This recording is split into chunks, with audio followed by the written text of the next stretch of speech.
Comenzamos con lo que es noticia. El fiscal general de Venezuela, Tarek William Saab, recibió en el Ministerio Público a José Vicente Haro, el abogado de Edmundo González Urrutia. Esto fue en la tarde de este miércoles. Dijo lo siguiente: en mi condición de fiscal general de la República he recibido al doctor José Vicente Haro en su calidad de apoderado del ciudadano requerido por la justicia venezolana, Edmundo González Urrutia, quien me entregó en su nombre una comunicación. Así lo informó Saab en sus redes sociales. El fiscal general adelantó también que este jueves daría a conocer detalles de esa importante reunión. Y justo luego de salir de la sede del Ministerio Público, José Vicente Haro, abogado de Edmundo González Urrutia, ofreció detalles de esta reunión. Escuchamos lo que dijo. El objetivo que nos establecimos el día de hoy y que informamos desde las 8 de la mañana, finalmente se logró, que es la recepción efectiva de la comunicación que en nombre de Edmundo González Urrutia se presentó ante el Ministerio Público, ante el despacho del fiscal del Ministerio Público. Ese objetivo que nos trazamos el día de hoy, a las 8 de la mañana, se terminó logrando, como ustedes vieron, al salir del Ministerio Público, poco después de las 8:15 de la noche. Fue un trabajo arduo todo el día, pero propio de lo que es la defensa efectiva de los derechos e intereses del señor Edmundo González Urrutia, que es lo que nos corresponde hacer a nosotros, en este caso a mí como abogado. No se emitió ningún criterio sobre allanamiento o visita a la residencia formal de don Edmundo González Urrutia. Se le informó claramente al ciudadano fiscal general de la República que don Edmundo González Urrutia, desde el 1 de agosto de este año, por razones de seguridad e integridad personal y por resguardar su libertad, no se halla en su residencia y que en su residencia se halla su esposa Mercedes de González Urrutia, que es una ciudadana de 75 años, adulta mayor y que tiene el derecho a que se respete todas sus garantías.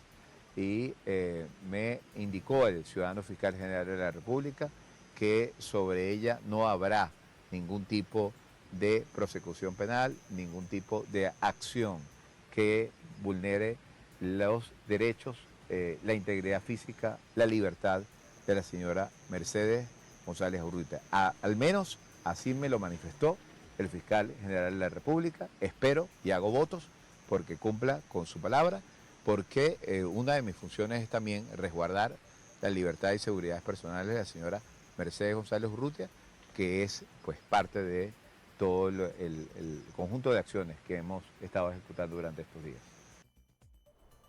Por cierto, más adelante tendremos para ustedes las declaraciones completas del abogado de Edmundo González Urrutia, José Vicente Haro.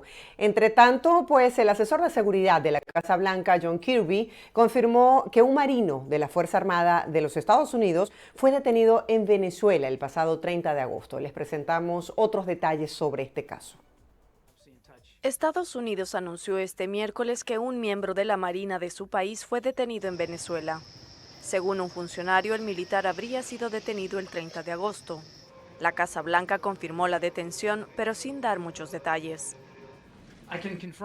Puedo confirmar que un miembro del servicio estadounidense fue detenido en Venezuela. Tengo entendido que este individuo estaba en una especie de viaje personal y no en asuntos oficiales del gobierno. Creo que el Pentágono ha hablado sobre esto o planea proporcionar un poco más de contexto al respecto. Realmente no puedo ir más allá de eso. El Departamento de Estado desaconseja a los estadounidenses viajar a Venezuela porque considera que existe un alto riesgo de detención injusta. Según una advertencia de viaje, las fuerzas de seguridad han detenido a ciudadanos estadounidenses hasta 5 años y por lo general no se notifica al gobierno estadounidense sobre las detenciones. El arresto del militar tuvo lugar en medio de una grave crisis política en el país caribeño. Estados Unidos y parte de la comunidad internacional han aumentado la presión sobre Nicolás Maduro desde que el Consejo Nacional Electoral lo proclamó vencedor de las elecciones del 28 de julio, pero sin publicar el detalle de las actas. La oposición liderada por María Corina Machado asegura que Edmundo González Urrutia, rival electoral de Maduro, ganó las elecciones. El lunes, el gobierno del presidente Joe Biden anunció que se incautó un avión de Maduro que estaba en República Dominicana y fue trasladado a Florida. El gobierno de Maduro ha exigido a Estados Unidos que respete la soberanía de Venezuela. Mientras que Colombia espera se materialice la reunión entre Brasil y México con Nicolás Maduro, el mandatario mexicano niega alguna coordinación para conversar sobre la crisis venezolana. Escuchemos lo que dijo.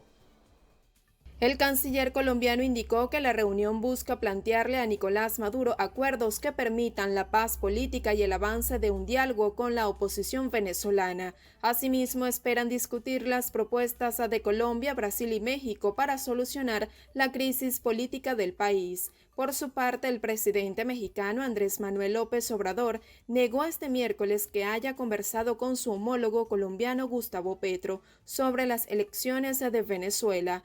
No hubo la plática, nada más decir pues que es mi amigo, lo estimo, lo respeto. Gustavo Petro, presidente de Colombia, es un digno representante del pueblo colombiano, que es un pueblo hermano. López Obrador tampoco dejó claro si hablará con Petro y con el brasileño Lula da Silva, como lo había anticipado el canciller colombiano Luis Gilberto Murillo. Un grupo de expertos independientes de las Naciones Unidas expresó su preocupación ante lo que califican como un patrón sistemático de violaciones de derechos humanos por parte de la administración de Nicolás Maduro tras los comicios electorales del pasado 28 de julio en Venezuela. Les presentamos el reporte. Expertos de Naciones Unidas afirmaron que hay pruebas de un patrón sistemático de violaciones de derechos humanos que desatiende el pleno disfrute de los derechos fundamentales y aumenta el riesgo para la vida de cualquiera que sea crítico con el oficialismo venezolano. Así lo señalan en un comunicado. A juicio de los especialistas, hay un alto grado de indefensión entre los civiles, defensores de los derechos humanos, periodistas y dirigentes de la oposición. Además, denunciaron el uso arbitrario del sistema judicial penal por parte de la Procuraduría General de la República. En la misiva, resaltaron que antes, durante y después de las elecciones se registró una ola de detenciones arbitrarias, dejando al menos 1.300 personas detenidas y asesinatos. En ese sentido, alertaron desapariciones forzadas, hostigamiento, despidos ilegales, persecución de opositores o percibidos como tal y personas que ejercían sus derechos de reunión pacífica y libertad de expresión, así como violaciones de garantías procesales. Sobre la aprobación de la Ley de Fiscalización, Regularización y Actuación y Financiamiento de las Organizaciones No Gubernamentales, advirtieron que la decisión solo endurece las restricciones al derecho de la libertad y rechazaron la limitación en algunas redes sociales y aplicaciones de mensajería. Cabe destacar que los expertos de la ONU enviaron 22 cartas a la administración Maduro durante los últimos 5 años que muestran un contexto general de las violaciones sistemáticas y graves de los derechos humanos. Sin embargo, la mayoría de las mismas sigue sin respuesta. Los especialistas continúan en contacto con el oficialismo venezolano sobre la situación del país, indicaron en el comunicado.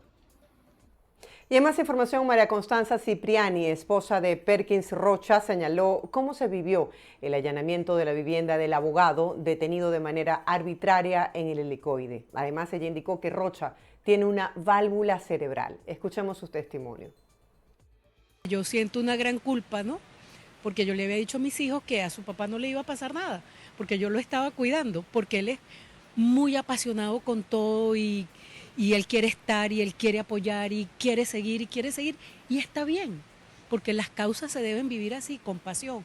Pero yo sentía que yo era su cable a tierra, ¿no? Que yo sentía que yo era Superman detrás de él y que si él estaba conmigo, a él no le iba a pasar nada.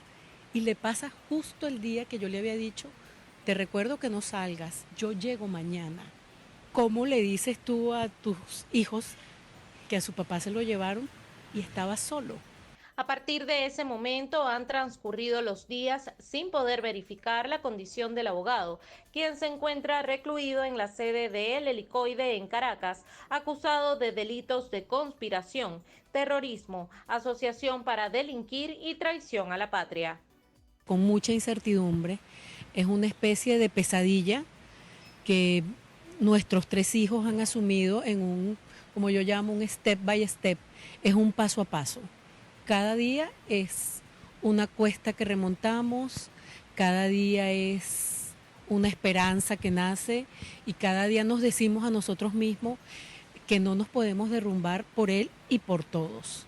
La señora Cipriani contó además cómo vivió el allanamiento a su residencia familiar, de la cual asegura se llevaron objetos electrónicos y personales. Esa sensación de violación de tu intimidad, que unas personas que en definitiva, o sea, no tienen nada que ver contigo, vean tu ropa, le metan la mano a tu ropa, pero lo peor, yo sentí que ellos violaron mi intimidad familiar, porque allá hay fotos de mis hijos, recuerdos de mis hijos, y esa es una sensación que yo siempre digo, para la que yo no estaba preparada. Cipriani aprovechó la oportunidad para alertar que Rocha tiene actualmente una válvula cerebral, por lo que su salud podría verse comprometida en las actuales condiciones. El problema es que a mí por 3 fuentes diversas me llegaron 3 versiones de su secuestro. Y bueno, y una persona que lo vio en primerísimo plano me dijo a su esposo lo agarraron, le taparon la cara con los brazos, lo abrazaron como entre 3 o 4 o 5 hombres y cuando él se vio impedido de zafarse, se tiró al piso. Y en el piso lo arrastraron por el cuello. La válvula de mi esposo está aquí, en una zona casi que cuello. Y que le dieron muchos golpes, él se opuso muchísimo, pateó muchísimo. Entonces, por supuesto, cuando tú ves que eso sucede, nos vimos en la necesidad de decir, bueno, mire, o sea, cuidado, porque ya lo golpearon y tiene esa condición médica. Aunque es una víctima, porque es una víctima de la represión, es una víctima de la persecución, no queremos que se vea como el pobre indefenso que está en la cárcel. Él es un hombre digno y valiente que está en la cárcel, pero que hoy por hoy su familia alza la voz para que su salud sea preservada por esa condición médica que tiene. Con respecto al caso de Perkins Rocha, la Comisión Interamericana de Derechos Humanos adoptó la Resolución 61-2024, mediante la cual le otorgó medidas cautelares tras considerar que se encuentra en una situación de gravedad y urgencia de riesgo de daño irreparable a sus derechos en Venezuela. Cambiamos de tema. En materia económica, el Observatorio Venezolano de Finanzas registró una desaceleración de la inflación en el país en lo que va de este año 2024. Otros datos de interés en el siguiente balance. Venezuela acumuló entre enero y agosto de este año una inflación del 26.1%, lo que muestra una reducción del 118.5% respecto al mismo periodo de 2023. Según los registros del Observatorio Venezolano de Finanzas. La inflación mensual para el mes de agosto se ubicó en 2.8%, mientras que la interanual se registró en 52%. Según estas estimaciones, el índice nacional de precios al consumidor se incrementó en un 2.8% en agosto, un 1.2% menos que en julio, cuando fue del 4%, después del 2.4% registrado en el mes de junio. La organización explicó que el aumento de precios en agosto corresponde en buena parte a la depreciación del 2.3% del bolívar respecto al dólar en el mercado paralelo, al tomar en cuenta que la tasa de la moneda nacional en el mercado cambiario del Banco Central de Venezuela se mantuvo fija. A nivel de rubros, los que reflejaron mayores aumentos fueron las comunicaciones en 6.4%, asociado a los incrementos en la telefonía celular con 8% y local con 14.4%. Los servicios aumentaron 4%. A falta de 4 meses para que se acabe el 2024, el país espera cerrar el año por primera vez en una década con una inflación acumulada de 2 dígitos, luego de haber vivido una hiperinflación entre 2017 y 2021, que provocó aumentos casi a diario de los precios y una profunda devaluación de la moneda local en el bolívar.